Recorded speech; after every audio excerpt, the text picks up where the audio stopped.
decided tomorrow, as we are supporting the TISF, the road blockage, we TSF also called indefinite strike from tomorrow.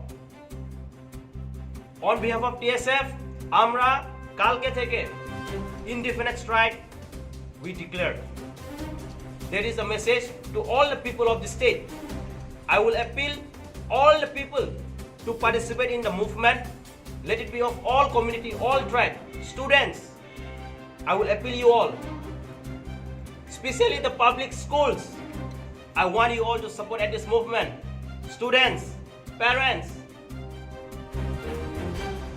আপনারা এই যে মুভমেন্টটা support করতে হবে। This is a movement for our students' future. We are not against anyone. So we TSF, we support the TISF road blockage, but we TSF also call indefinite strike from tomorrow. That is our today press meet.